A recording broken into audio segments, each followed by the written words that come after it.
हातकणंगले तालुक्यातील नवे पागावमधील पाराशर हायस्कूलमध्ये 8वीत शिकणाऱ्या प्रसाद संजय जाधव या विद्यार्थ्यानं लाईट चालू बंद करण्यासाठी एक उपकरण विकसित केलंय। हे उपकरण नेमकं कसं काम करतंय बघूयात।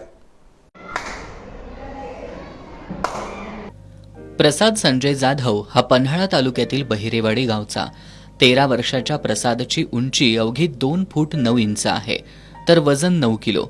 जन्मजात दिव्यांग असलेल्या प्रसादवर पुण्यातील डॉक्टरांकडे उपचार सुरू आहेत। त्याचं 1ली ते 7वी पर्यंतचं शिक्षण बहिरेवाडीतील शाळेत झालं। प्रसाद हा सध्या पाराशर हायस्कूल पारगाव या शाळेत 8वी मध्ये शिकतोय।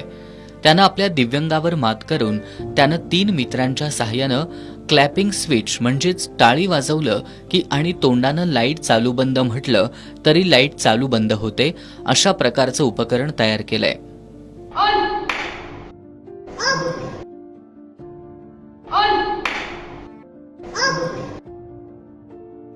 लहान मुलांचे आणि वयोवृद्धांचे लाईटच्या स्विच पर्यंत हात पोहोचत नाहीत, त्यासाठी हे उपकरण तयार करण्याची कल्पना सुचल्याचं प्रसाद यानं सांगितलं।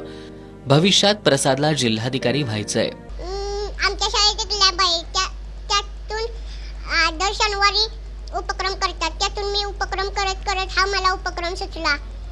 माझ्यासारख्या इतर व्यक्तींना वर हात पोहोचत नाही किंवा आजारी व्यक्तींना खाटावरून उठता येत नाही, त्यासाठी त्यांना लाईट ऑन ऑफ करायची असली टाळी वाजवून सुद्धा लाईट ऑन करू शकतात, टाळी वाजवून सुद्धा लाईट ऑफ करू शकतात।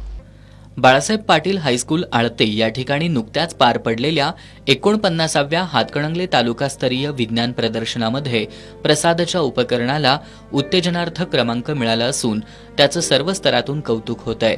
पाराशर हायस्कूलचे प्राचार्य SY काटे, पर्यवेक्षक यांचं प्रोत्साहन, तर विज्ञान विभागाच्या प्रमुख स्वाती कोकितकर आणि विज्ञान शिक्षकांचं मार्गदर्शन लाभलं।